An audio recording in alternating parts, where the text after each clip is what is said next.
Bienvenidos a Aprendiendo Juntos, un ministerio de enseñanza de la palabra de Dios. Esta transmisión es gracias al patrocinio de quienes están uniéndose para que podamos bendecir a muchos. Gracias por ayudarnos a extender el Evangelio. Vamos a entrar en materia. Bueno, y hoy pensaba terminar el capítulo 4, pero no quiero correr y quiero es que la misión de este ministerio es que ustedes entiendan y tengan claro todos los versos, todos los capítulos, todos los libros que aquí estudiamos. Y vamos a mirar entonces cómo, para hacer un recorderis, cómo el libro de los Gálatas no fue escrito a una iglesia, sino a una región llamada la región de Galacia, donde el apóstol Pablo formó, instituyó, abrió varias iglesias en su primer viaje misionero. Esta región, como lo vimos cuando estudiamos Hechos, tenía 4 ciudades importantes que eran Derbe, Listra, Iconio y Antioquía de Pisidia. Eso lo vimos cuando trabajamos Hechos de los Apóstoles. Hechos de los Apóstoles lo leímos solamente los viajes misioneros de Pablo para abrir las cartas del Nuevo Testamento. Esta región, todas esas iglesias eran gentiles. Por lo tanto, es una carta importantísima para nosotros hoy, porque nos enseña la obra redentora de Cristo claramente. Conceptos como justificación, redención, santificación, glorificación, son claramente explicados en los primeros 4 capítulos de este libro. Para los que tienen el llamado a evangelistas, es una carta que ayuda mucho, porque les adelanto algo de lo que vamos a ver en la serie de llamados ministeriales. Este llamado de evangelista es el único de los 5 llamados que fue llamado para los no creyentes. El resto de llamados son para la iglesia, para los creyentes. Pero este llamado en particular, el evangelista como tal, es un llamado que hace Dios para los no creyentes. Porque el evangelista no evangeliza a los que ya están evangelizados. El evangelista, su foco es ir a aquellos que no se han convertido, presentarles a Cristo y llevarlos ¿a qué? Al reino de los cielos, presentárselos a Jesús a través de la oración de fe. Entonces, de los 5 llamados ministeriales, este se enfoca a los no creyentes. Por tal motivo, esta carta de Gálatas es espectacular para aquellos que quieren desempeñar esta labor y que sienten en su corazón que es el llamado que Dios les ha hecho. Aunque la labor de evangelizar la tenemos todas, eso está claro, de anunciar las buenas nuevas, hay personas que tienen ese llamado especial. Por lo tanto, como les dije, su pasión es ir a los que no conocen a Cristo y llevarlos a que acepten al Salvador. Entonces, este libro es espectacular que lo manejen muy bien.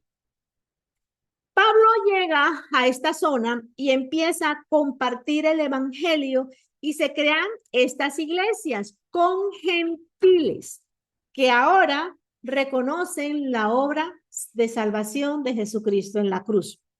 Pasado un tiempo, recibe la noticia de que unos judíos llegaron a esa región a decir que las obras eran necesarias para la salvación. Pero estos hombres, tenemos que recordar, no conocían la ley, eran gentiles, ellos no sabían nada de Deuteronomio, de las leyes de Levítico, de Génesis, de la circuncisión, de los ritos, de la sangre animal, y no sabían nada de eso. Y entonces empiezan a hacer una mezcla de pactos, salvados por gracia, pero viviendo por obras. Gálatas es la carta de libertad, así la podría yo titular, la carta de libertad, la carta de entender claramente la libertad que hemos sido llamados. Y hoy sucede lo mismo en las iglesias. Muchos cristianos hemos sido enseñados en temor, en maldiciones, en legalismo, en religiosidad, y lo que Pablo explica a través de este libro es que eso no es lo que se debe hacer, que el caminar cristiano es ganar, no es ganar indulgencias con Dios a través de mis obras, sino estar siempre atentos, mirar única y exclusivamente a la obra de la cruz y lo hecho por Jesucristo. La semana pasada quedamos en el capítulo 4, del verso 11. Con una frustración que Pablo expresa de ver cómo Pedro, y Bernabé y todos los creyentes de esa región están cayendo en una religiosidad, y terminamos diciendo que Pablo dice: Santo Dios, me temo que haya trabajado en vano con ustedes. Y ahora vamos a leer del capítulo 11 al 20, Leonora, pero me la vas a leer en la NTV, si eres tan amable. Sí, reconozco que no te avisé. Porque normalmente ella estaba preparada con la diosa ahora hoy, pero bueno, Leito, eso es lo bueno de ser Sancho Panza, preparados en todo momento y en todo lugar.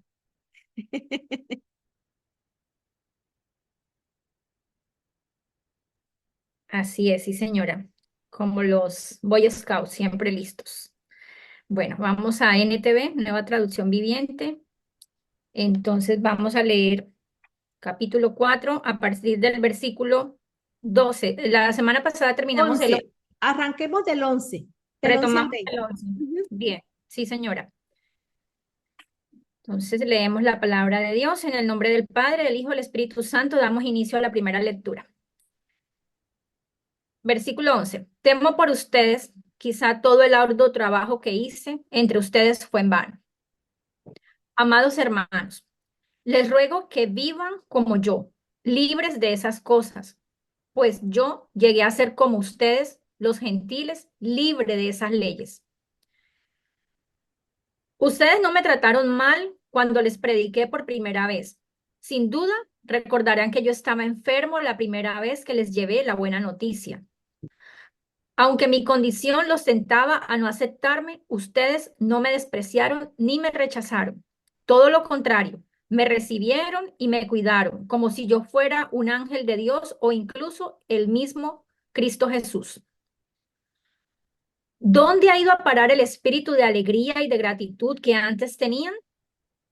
Estoy seguro que ustedes se hubieran arrancado los propios ojos para dármelos, de haber sido posible. ¿Acaso ahora me volví su enemigo porque les digo la verdad? Esos falsos maestros están muy ansiosos de ganarse el favor de ustedes, pero sus intenciones no son nada buenas. Lo que quieren es aislarlos de mí para que ustedes solo le presten atención a ellos. Si alguien quiere hacer cosas buenas por ustedes, no hay ningún problema, pero que lo haga en todo tiempo, no solo cuando estoy con ustedes. ¿Continuamos? Cuando estoy con ustedes, 20, Versículo 10 hasta el 20, 19. hasta el... Muy bien. Oh, mis hijos queridos, siento como si volviera a sufrir dolores de parto por ustedes y seguirán hasta que Cristo se forme por completo en sus vidas. Desearía estar con ustedes en este momento para poder hablarles en otro tono, pero estando tan lejos, no sé qué más puedo hacer para ayudarlos. Muy bien.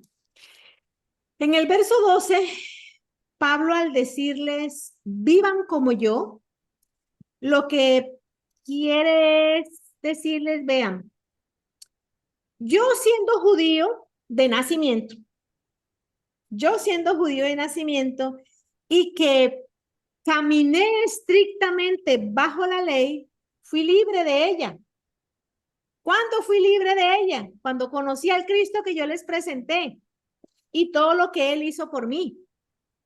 Hasta ese día, la ley operó en mí. Y eso es lo que quiero decirles a ustedes. Vivan como yo, por favor. Dejen la ley como yo lo hice. ¿Cuál es el propósito, queridos Gálatas, de que ustedes, que son gentiles, hagan lo que nunca fue establecido para ustedes, sino para nosotros los judíos?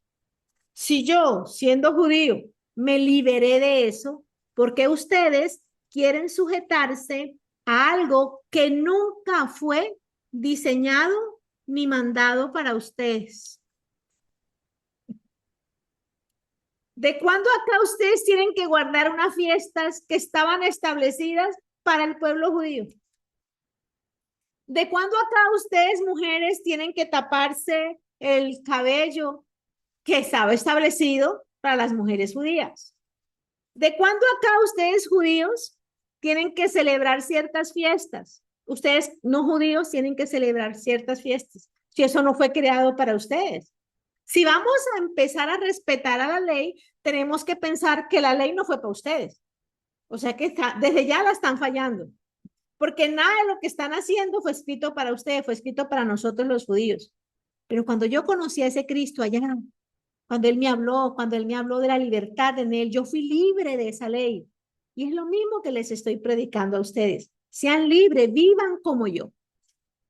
Vamos a repetir el 13 y el 14. Leo, por favor.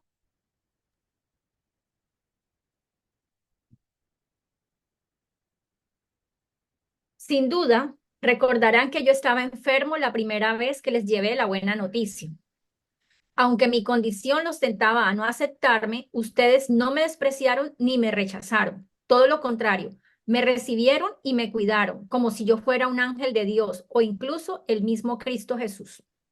Trabajé en la NTV porque es la que, digamos, me maneja unas palabras más claras, ¿verdad? A pesar de que habla de la enfermedad.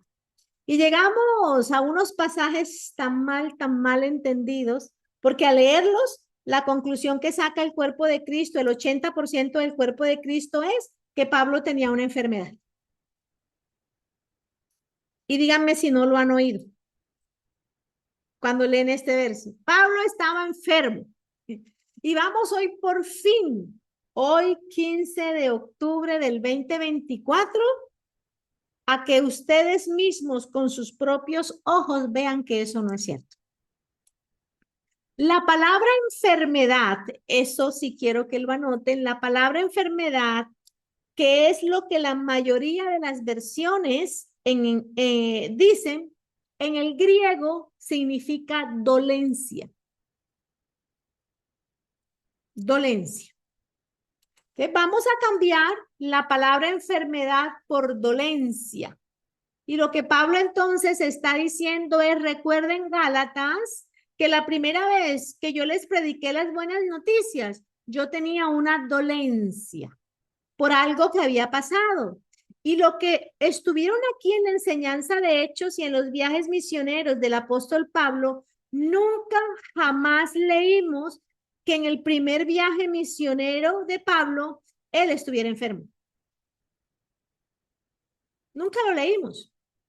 Pero sí hablamos extensamente de qué fue lo que pasó en esa zona. ¿Se acuerdan? Cuando este hombre llegó a la región de Galacia, lo que vimos fueron revueltas tras revueltas tras revueltas.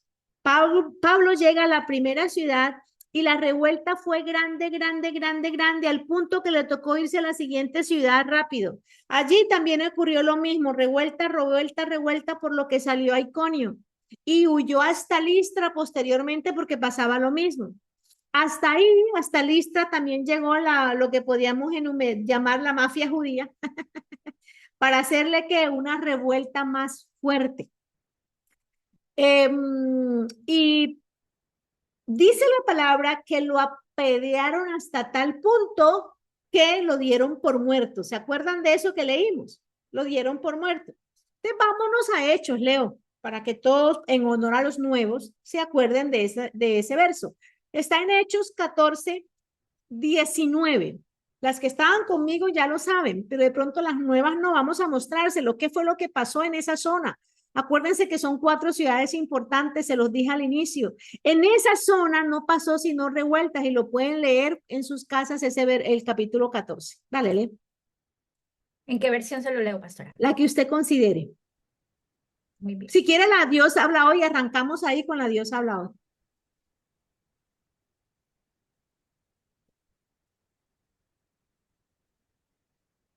Muy bien. Entonces, Hechos 14, versículo 19. Dios habla hoy. En eso llegaron de Antioquía y de Iconio unos judíos que hicieron cambiar de parecer a la multitud. Apedrearon a Pablo y lo arrastraron fuera de la ciudad creyendo que estaba muerto. Pero cuando Sí, lo rodearon, ya, ahí. O sea, lo apedrearon al punto que creyeron que estaba muerto. Bueno, este hombre fue arrastrado fuera de la ciudad y dejado por muerto de la fuerte golpiza que le acaban de dar. Muchos historiadores, pónganme mucho oído y anoten esto, muchos historiadores piensan que fue ahí cuando estaba casi muerto que Pablo fue al tercer cielo. En ese momento, cuando estaba en la zona de Galacia. Allí dicen ellos que fue eso que él escribió en 2 Corintios 12, Leo, velo buscando, del 2 al 7. Y entonces dicen, ahí fue cuando él fue al tercer cielo. Y él mismo escribió el famoso aguijón en la carne de Pablo, ¿se acuerdan? Versos que también usa la religión para asegurar que Dios le envió una enfermedad al mismo Pablo y mal usado por los cristianos cuando leen este verso y dicen, ay, como Pablo le pasó esto, yo justifico lo que me está pasando porque valga la gracia del Señor sobre mí. Y vamos a ver, tienen que unir estos dos versos. Son las únicas partes en la Biblia donde Pablo habla de aguijón y de enfermedad. En Gálatas y en Corintios. Dale, Leo. Vamos a leerlo lo más rápido que puedas para que nos alcance el tiempo. Segunda de Corintios 12, del 2 al 7. sí, acá lo tenemos. Conozco a un hombre en Cristo que hace 14 años, si es en el cuerpo, no lo sé, si fuera del cuerpo, no lo sé, Dios lo sabe, fue arrebatado hasta el tercer cielo. Y conozco a tal hombre, si en el cuerpo o fuera del cuerpo, no lo sé, Dios lo sabe, que fue arrebatado al paraíso, donde oyó palabras inefables que no le es dado al hombre expresar. De tal hombre me gloriaré, pero de mí mismo en nada me gloriaré, sino en mis debilidades. Sin embargo, si quisiera gloriarme, no sería insensato, porque diría la verdad, pero lo dejo para que nadie piense de mí más de lo que en mí ve u oye de mí.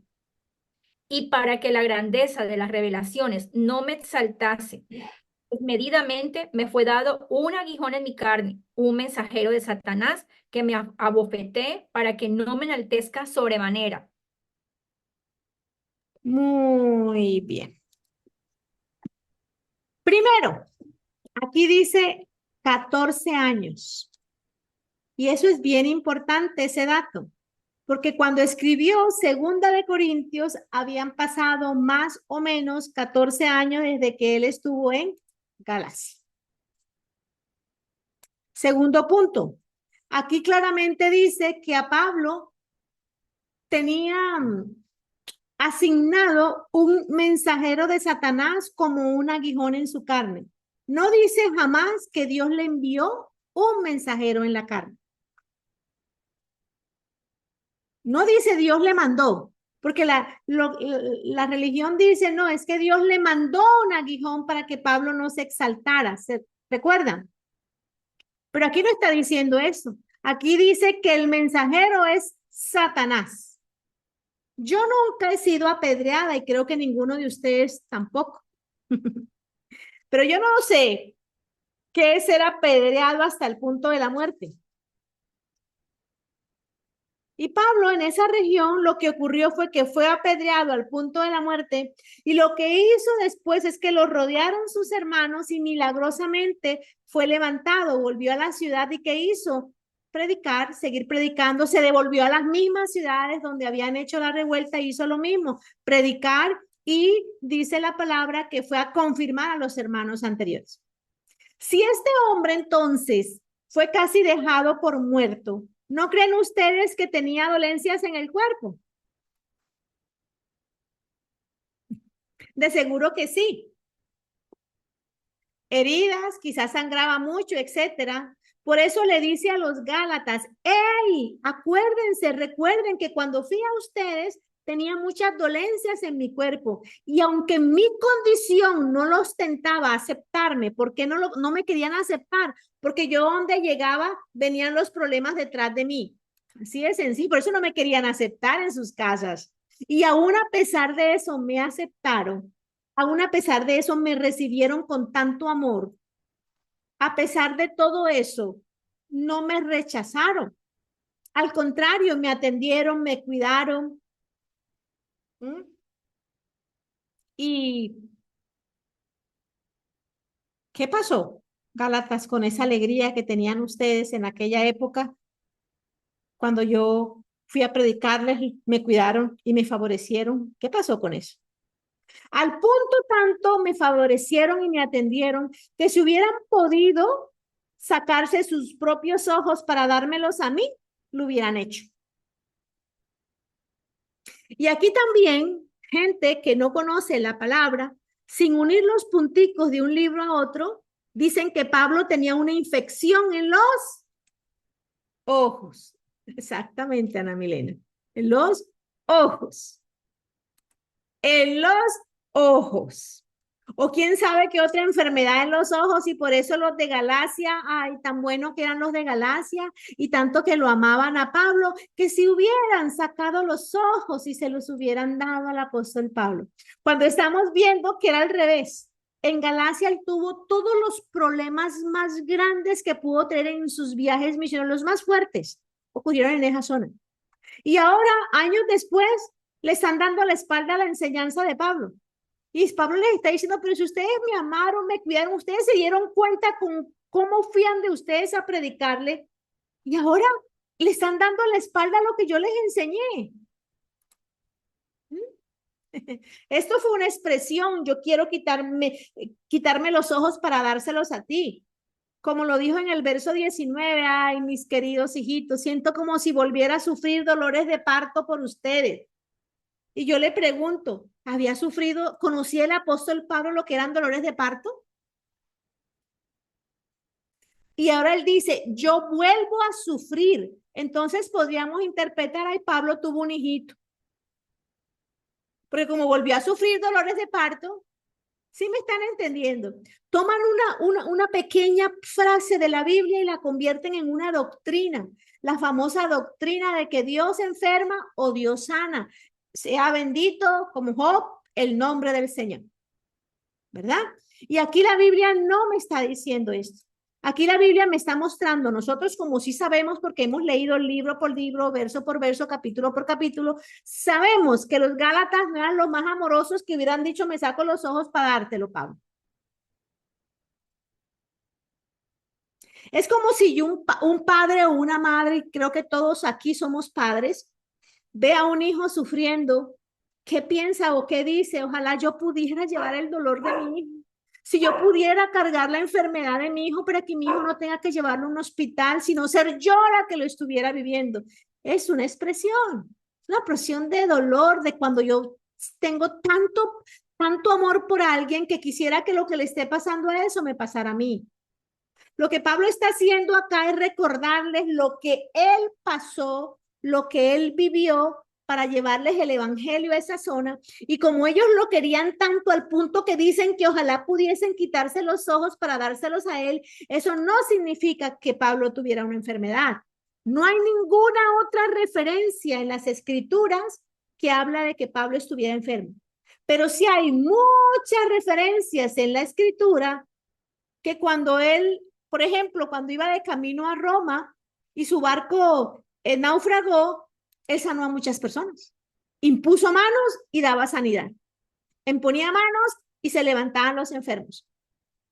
Entonces, ¿por qué una escritura que no quiere decir que él estaba enfermo ni que Dios le dio esa enfermedad, le hacemos una doctrina a la enfermedad a causa de Dios?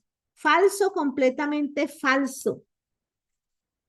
Pero bueno, si ahora usted quiere buscar razones para darle entrada a la enfermedad a su vida en vez de resistirla, pues bueno, sí, siga creyendo que el aguijón de Pablo es una enfermedad y lo peor, que esa enfermedad fue mandada por Dios, e ignore lo que la Biblia dice.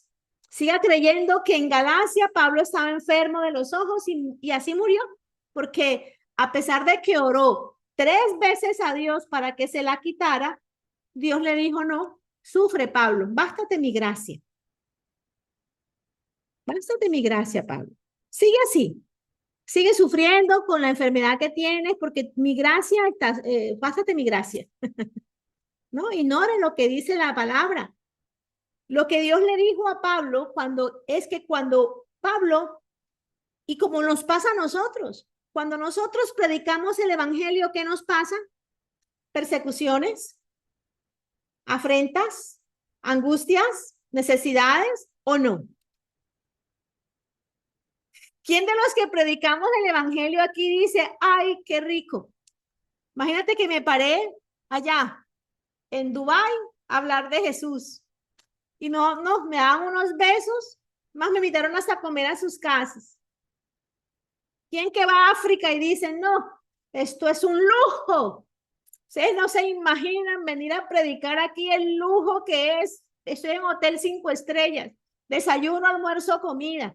¿Quién de los que vaya a hacer misiones dice, wow, esto es fenomenal? Esto es como venir a un viaje de vacaciones. Ninguno puede decir eso. Ninguno. Ni Pablo, ni nosotros fuimos redimidos de la persecución. De eso no fuimos redimidos. Vuelvo y les repito, por si de pronto. Ni Pablo, ni usted, ni yo fuimos redimidos de la persecución. Fuimos redimidos de la ley, ¿verdad? Fuimos redimidos del poder del pecado sobre nosotros, pero nunca hemos sido redimidos de la persecución. Esa nos va a perseguir inclusive hasta cuando volvamos en el milenio, que nos vamos a enfrentar frente a frente con Satanás, exactamente, mi querida Amalia, que ya está entrenándose para participar en la batalla de Armagedón, igual que Leo. Esa ira de Leonora a Israel, mejor dicho, la entrenó porque la entrenó. Ella pudo ver, mejor dicho, lo más simple de la batalla que vamos a enfrentar en el Armagedón. Allá, todos, ¿verdad? Porque la Biblia nos lo dice. Todos los que vivamos piadosamente en Cristo Jesús, vamos a sufrir ¿qué? Tendremos muchos amigos en el mundo. Nos abrazarán, nos amarán. No, vamos a sufrir persecución. Lo dijo el mismo apóstol Pablo. Ustedes ven también, les voy a colocar un ejemplo ustedes ven la gracia. ¿Qué significa eso de mi poder se perfecciona en la debilidad? No, como yo estoy enfermo, esa es la debilidad mía, entonces Dios, bueno, bástate tu gracia, porque tu poder se perfecciona en ti, tú verás si me sanas o no me sanas, amén, aleluya, gloria a Dios. Eso no es lo que está diciendo Pablo. Les pongo el ejemplo del pueblo judío. Un país así de diminuto, rodeado por enemigos de los 4 vientos de la tierra, norte, sur, oriente y occidente. Enemigos no solamente alrededor, sino en todo el mundo que los quieren desaparecer. Y en menos de una semana acaban con todos los líderes terroristas que suben al poder. Nuestros propios ojos lo están viendo, cómo Dios muestra a Israel como un testimonio a las naciones de su poder ante la debilidad de un pueblo que desde la época bíblica los han querido desaparecer. ¿Y dónde están ahora? Se perfilan como la nación más poderosa del mundo.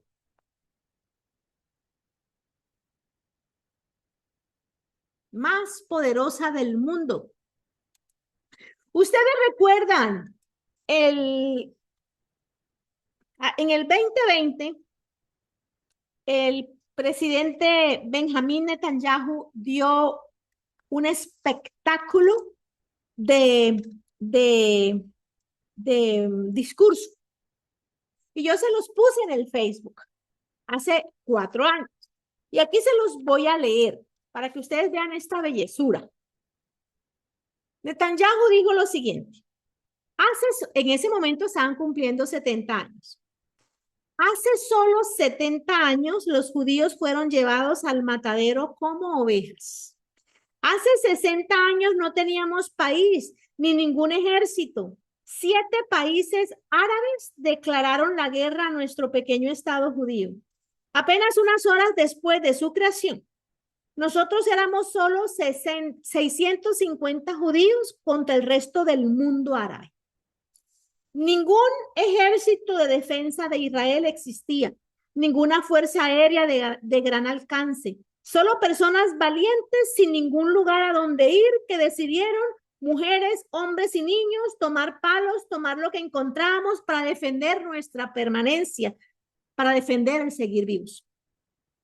Líbano, Siria, Irak, Jordania, Egipto, Libia, Siria, Arabia Saudita, nos atacaron todos al mismo tiempo. El país de las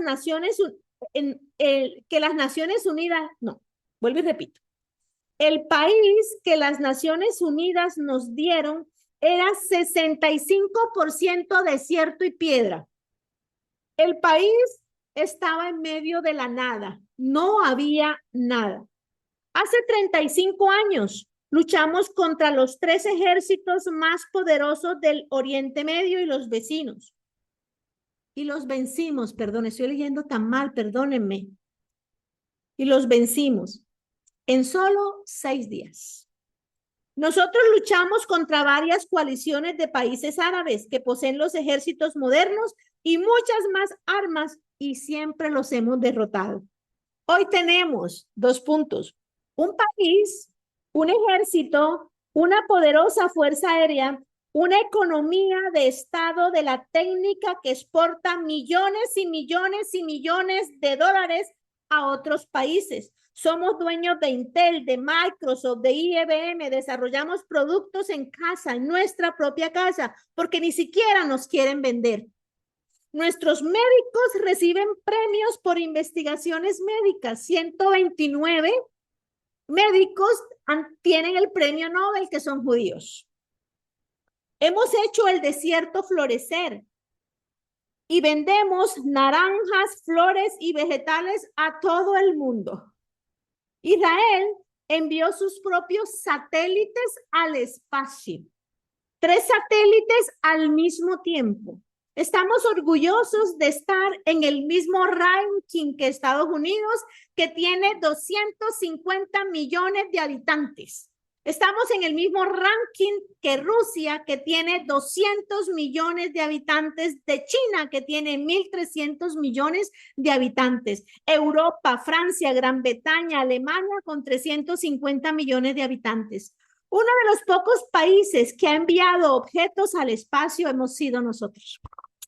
Israel ahora es parte de la familia de las potencias nucleares, con Estados Unidos, China, Pakistán, India, Francia y Gran Bretaña.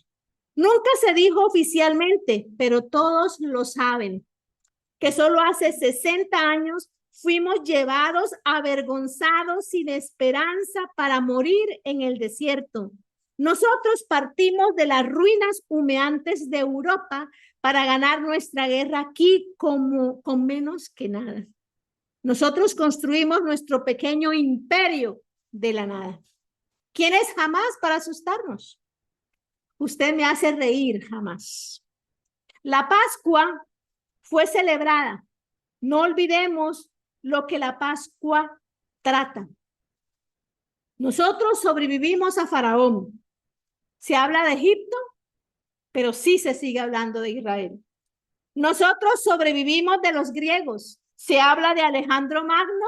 No, pero nosotros seguimos funcionando. Sobrevivimos a los romanos, sobrevivimos a la Inquisición de España, sobrevivimos a Rusia, a Hitler, a los alemanes, al Holocausto. Sobrevivimos a los ejércitos de 7 países árabes. Sobrevivimos a Saddam Hussein y continuaremos sobreviviendo a los enemigos presentes hoy también. Piense en cualquier momento de la historia humana y se dará cuenta que para el pueblo judío la situación nunca ha estado mejor.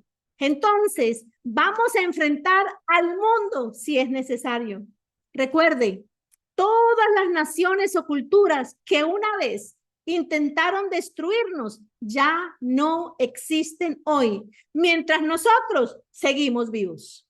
Los egipcios, los griegos, Alejandro de Macedonia, el Tercer Reich.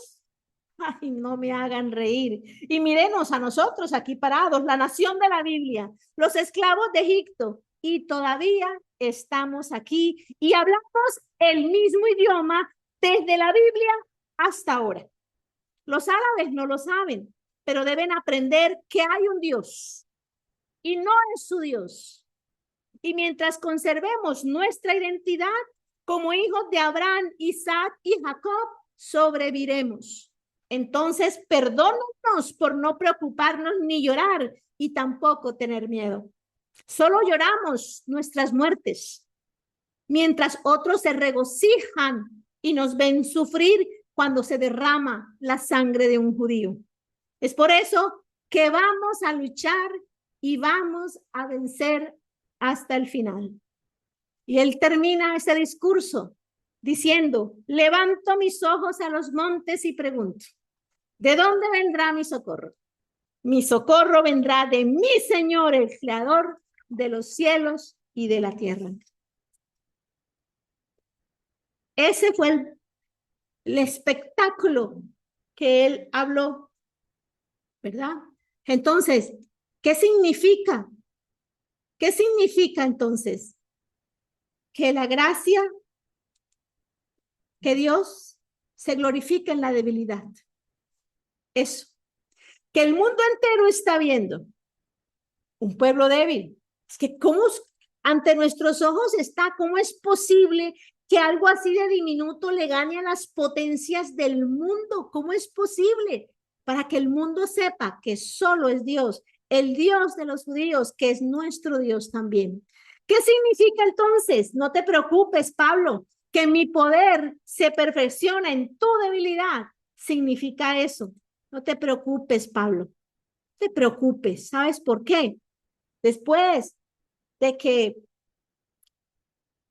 tú tengas esa revelación tan grande, a la cual yo te he mandado a hablar y a invadir las naciones, te van a perseguir, te van a querer asesinar, todo lo que te ha pasado, pero no te preocupes porque mi poder está en ti, en esa debilidad. Yo voy contigo. Yo soy el que voy contigo, yo soy el que te cuido, yo soy el que está detrás de ti. Yo soy el que estoy aquí. Yo soy el que te va a librar, porque si no te libro yo, quizás te gloríes pensando que eres tú, que el gran Pablo, el que habla tantos idiomas, el wow, es el que vence. Y no, mi poder se perfecciona cuando tú eres débil, en tu debilidad. Eso es lo que está diciendo la palabra. ¿Y cuántas personas hablan? No, es que Dios me enfermó porque es que yo no sé si me han entendido, por Dios bendito, yo espero que sí. Algo tan simple, tan sencillo como eso. Es simple. Hoy no quiero hablarles de un estudio, wow, porque tampoco tenía el tiempo, pero sí quería explicarles punto por punto esto. Yo vuelvo y les repito, la enfermedad, estos no son versos para aceptar la enfermedad a mi vida y sea glorificado el nombre de Dios, como dijo Job. Dios dio, Dios quitó. Dios me dio la enfermedad, cuando Él quiera me la quita. Y mire a Pablo. Pablo tenía una enfermedad en los ojos. Pablo estaba enfermo cuando fue a Galacia y acabamos de ver con nuestros propios ojos que eso no fue así. Por eso dice, después de haberme ustedes recibido con tanto amor cuando tenía esas dolencias en el cuerpo, me cuidaron, ahora me voy a volver su enemigo por decirles la verdad. Hijos míos, cuánto quisiera, termina Pablo diciendo, ay, cuánto quisiera, hombre, estar con ustedes en este momento así, cara a cara, verlos de frente, para poder hablarles en otro tono, para poder decirles, mostrarles mi angustia, lo que siento cuando los veo a ustedes esclavos de cosas que no tienen que ser esclavas, esclavos de cosas de los cuales ya son libres. Pero estando acá tan lejos, solamente tengo que escribirles esta cartica, porque yo no sé qué puedo más, qué más puedo hacer para ayudarlos. No tengo ni idea. Si ya les expliqué todo, ¿cómo así que están volviendo a los ritos anteriores? ¿Cómo es esto? ¿Sí me entendieron? quedó claro que este verso de Gálatas lo unan con 2 Corintios para que puedan entender a qué se está refiriendo Pablo con el tema del aguijón de la carne, con el tema de la enfermedad. No fue una enfermedad, era una dolencia en el cuerpo. A veces cuando yo no soy muy amante de hablar, no, esa palabra en hebreo significa tal cosa, yo no soy muy amante de eso, ¿verdad? Porque trato de explicarles como maestro, simplificarles las escrituras para que me la entiendan mucho mejor. Lo que dice enfermedad en Gálatas significa dolencia en griego. Acuérdense que el Nuevo Testamento fue escrito en griego, ¿ok? Por tal motivo, hay palabras que a veces no entendemos y hay que buscarlas a ver y significa entonces dolencia.